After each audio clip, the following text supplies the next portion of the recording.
Hello, everybody out there on YouTube. This is Ed and Dro coming at you with another video. Yeah, this isn't going to work. Anyway, it's a Laci Green video because, of course, I did, and it's going to suck. Hey, internet, question. Have you ever worried that someone was lying about rape? One of the most violent and horrific crimes you can do to a person, but that was a pretty cute intro. It was.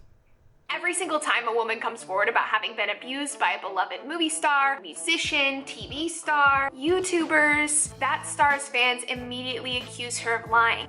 Every single time a beloved female celebrity comes out about being raped, that star's fans immediately accuse a person of raping someone. There are men's groups online that claim that women lie about rape 90% of the time. Assuming that's true, these people are ridiculous, obviously. Not just because the number is so high, but because they're claiming to know.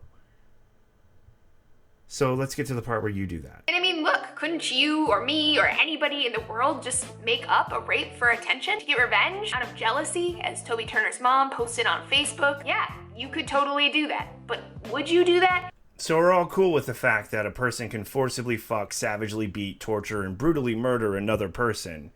But lying about rape, really? Guys, that's so cruel. Who would do that? Would you do that? No, I rest my case. And how often does that actually happen? The FBI states that between 2 and 8% of rape reports are false, which is actually a low number in the crime world. Other crimes, like say theft, they hover around 10% false reports. And even that 2 to 8% statistic is deceptive. It includes reports where someone accidentally identified the wrong person, reports that are thrown out because of inconsistent details, but it is a well-known fact amongst victimologists that trauma affects your memory. And that 2 to 8% includes survivors who recanted. Someone could take it back because they were lying, sure, but much more commonly, they take it back because they're being pressured to take it back, or because they've decided they'd rather just not deal with it. So what does this mean? It means that malicious, actually false reports and allegations are pretty rare. See, you want to call bullshit on this right away. How could you even come to a reliable number at all, especially with the amount of rape cases being thrown out due to lack of evidence? And obviously, we can't assume that they're all innocent either. So by the very nature of the subject, this seems pretty much up in the air. I mean, it's impossible to trust any study, right? So I looked it up, fuck it, and I found a thing on the internet written in 2014 by obvious internal misogynist and rape apologist Megan McArdle that says basically that.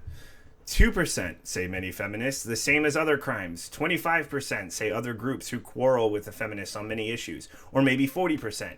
Here's the real answer. We don't know. Anyone who insists that we do know should be corrected or ignored. That would be you, Laci. And really, I mean, this took a Google search. When fans, friends, family, coworkers find out that someone that they know and love did something terrible, it can be really hard to grapple with and accept, and instead, they choose to deny it. That halo effect around a perpetrator can be so strong that you can have cases like Cosby's where nearly 60 women come forward and report, and people still don't believe that anything happened. Cosby is Cosby.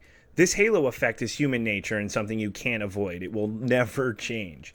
But even with a massive and more seasoned celebrity like him, those unaffected by this halo effect tend to automatically assume guilt.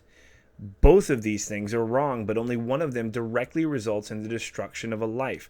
Careers ruined, bridges burned, families torn apart over allegations without proof or even a shred of evidence of the crime. The court of public opinion punishes these people pretty harshly.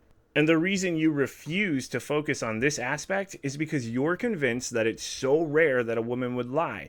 But even if you're right, you're still willing to allow for a margin of error in your assumption of guilt. Sometimes the perpetrator even goes so far as to say, I didn't do it. They're lying. See, there it is. Guilty until proven innocent. You are committing the same sin you're condemning on the opposing side. And what makes this even worse is that you're not even denying that false allegations ever occur. So you know it's possible they aren't lying, but they're lying. Oh wait, what if it really is actually truly false? They're lying. False reports are illegal, and they're typically taken pretty seriously when they surface. No, they aren't. In cases like the well-covered Duke lacrosse case, the UVA case in which the accused wasn't even a real person, Mattress Girl, and the Gomeshi trial, the accusers are not punished, and in some cases are still believed. In cases where the women are convicted, the system is extremely easy on them. As easy as it is to believe that the beautiful specimen you see before you now would be a prime target for rapists anywhere, turns out she's a big fat fucking liar. When she was convicted of lying about rape, she went to jail for a measly 16 months. Not a bad trade-off for fucking up some lives.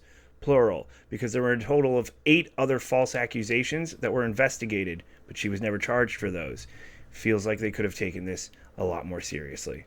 Sara Ylen was sentenced to 5 years after being convicted for one of 6 false rape allegations after one of her victims, James Grissom, spent 10 years of his life in prison before this came to light. She gets 5, he actually served 10 for nothing.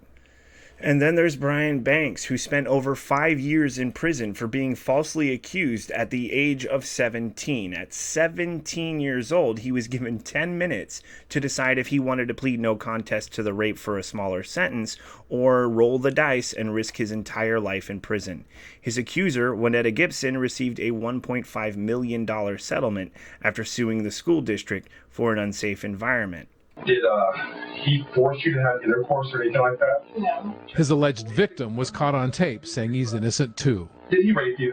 No. I will go through with helping you, but it's like at the same time, all that money they gave me, right. I don't want to have to pay it back all that, because that will take a long time. And there's an incentive for lying that Laci left out when she was flippantly glossing over the possible reasons a woman would lie: financial restitution. And we do a whole lot of talking about false reports, which is why we also need to talk about the reality that sexual assault accounts are nearly always true. God damn it. Like we've already established, we don't know how many rape allegations are false.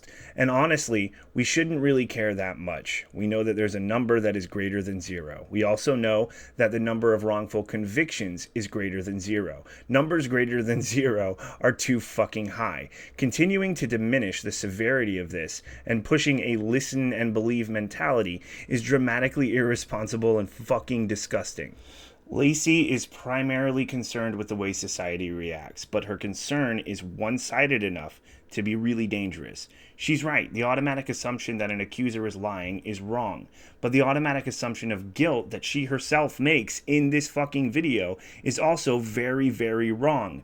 Rape is too serious, too complicated, and too horrific of a thing to assume anything. If what we care about is justice for all, then we should be pushing neutrality and the pursuit of truth as the only just response. And that's my video. Bye, babes.